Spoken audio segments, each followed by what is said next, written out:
Hello, today we're going to be talking about something that's just came on my radar actually, and it's quite important that we talk about it today or this evening that I'm recording this video for it to go out tomorrow, and this is about devolution in Hampshire. So again, it's something that's moving very fast suddenly. I'm looking through articles for this and press releases from the Hampshire County Council and some smaller authorities within Hampshire as well. This is something that's only really been talked about in the past few days or since New Year's Day, which was a week ago as of the time of recording. And what we mean by devolution, so what's happening is it's expected that the councils in Hampshire are going to be completely redrawn. There's not been a great deal of detail that's released just yet. It's very much just being taken to a vote through the larger councils in Hampshire, like Portsmouth, Southampton City Council, Isle of Wight Council, about whether they do want to take part.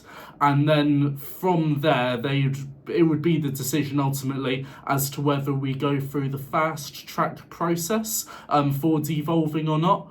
Ultimately, I think this is something that central government do want to encourage or push for all of the areas in the UK. But the question at the moment is really whether we're going to be one of the first counties to do it, and from there, just what it would look like. So from the articles, or again the data that I've seen released just on news articles there of the BBC, or even on Facebook groups too, for different areas there, like Ringwood Labour, for example, which I noticed this being talked about. There's not a great deal of detail, again, as I said, as to what it is going to look like. So what we do know at this stage is that Hampshire and its areas that already exist, or its councils like New Forest, like Basingstoke and Dean, of course the cities, Eastleigh, Winchester, which is a city, they'd be brought together into a combined authority. Some of the things that I've seen actually say it could be more than one combined authority there. Again, we just don't have these details yet because it really needs to be discussed from the votes there, from these meetings with individual councils right now, as to whether they do want to opt to take part. But ultimately, if this was to take part, again, we could be seeing a very large council, a combined authority, a different type of council to what we currently have with Hampshire. I think most of our councils are unitary authorities. That's certainly what it's in Southampton. So we'd have a combined authority, or more than one combined authority, a bit like what Manchester has right now. And through that authority there, that CA, it might just mean that in 2026 that there would be elected mayors, and that they themselves, a bit like Andy Burnham, the mayor for Manchester, would have, or the mayor of London even, would have their own sort of powers to be able to do stuff for the county as well. Ultimately, I think this is a really exciting policy. I'm excited to see what it looks like there, what the unitary authorities look like inside of the combined authority too, if it does get that far. I'd be interested to see just how big or small they are, because I feel like that would make or break this decision there. Because if you think about it, right now, if there were, say, maybe 5 unitary authorities under one combined authority in Hampshire, that could mean that someone from the New Forest, or the very back of New Forest, in, you know, a little village or a hamlet like Leap even, where they don't even have a regular bus service, if they needed to talk to their council there in person, it can mean that they have to travel up to Southampton or even further than that in Winchester, which could cause a lot of stress. In some community groups, I have seen some worry that whilst of course with certain councils there, or certain councillors, it's being thought of as a good thing there to help remove bureaucracy and bring power and decision making closer to people. A lot of people feel that if they were to lose their smaller parish councils, again in places like the New Forest, it could actually mean that there's less focus on them. So through what I've been seeing in responses, Isle of Wight City Council have said this. I believe Portsmouth City Council had said something similar, as well as Ringwood Labour as well, which is based in the New Forest. They have sort of said or pledged themselves that regardless of what does happen, so if it did become a combined authority where people were worried that these smaller areas could have their priorities lost, the the local groups right now are committed to still fighting for their citizens there, for their constituents, even if they wouldn't technically be their constituents in the future, to be able to make sure that things like, bin collections and services like that are still being held up to as high a standard as possible. Another reason that I've seen talked about a little bit in different areas of Hampshire there from different groups again that I've been looking at is that it does mean that if we were to combine into a CA, a combined authority, it would mean that some money can be saved. Because right now, if you were in the New Forest and you lived in a little parish council, maybe in Hythe and Dibden or some area like that, then it can be quite confusing really to know which council you need to speak to if there's an issue, because you've got your parish council if you're in one of these smaller areas, you've then got New Forest District Council too, again as an example in New Forest, and then above that you'd have Hampshire County Council, and of those three councils it can be quite confusing where you do need to go, and it also means that a lot of services are being just replicated or duplicated in each council. It means someone that should only have to talk to one person now or only have to interact with one group to get a problem fixed is having to pick which authority, which council they want to go to, where they would have three separate departments doing the very same thing and paying completely different people to do that same thing. So it should help to make it less confusing there, reduce bureaucracy as well, which means things could hopefully be quicker and simpler, and also again mean there's better value for money if you're not paying three people or three teams of people specifically to do just one job. So that's one benefit that I've seen talked about specifically on a Hampshire County Council news article, which I will log in the description of this video there just to have something to look at with regards to this.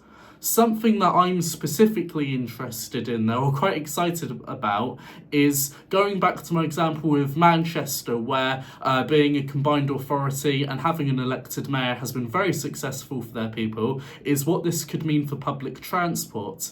Because in Manchester, again, as of the 2017 I need to remember the act there.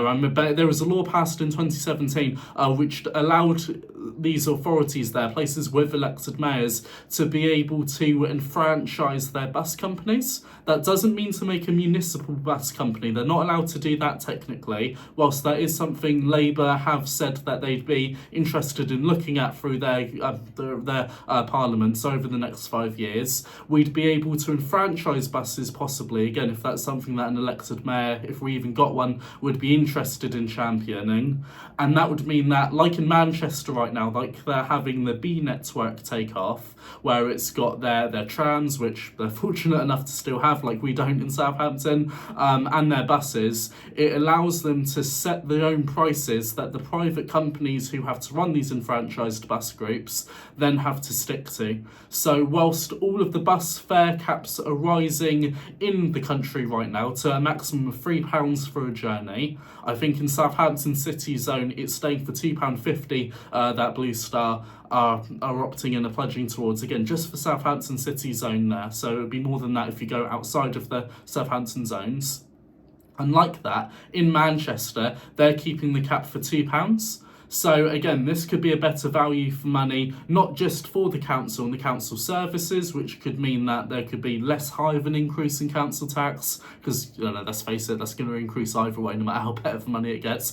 But it does also mean that there could well be some serious benefits to, again, our own services there, including things that we wouldn't call a council service at this time. So it could be really exciting to see just what we can do if Southampton, but if the whole of Hampshire were able to get their hands on some more powers from central government.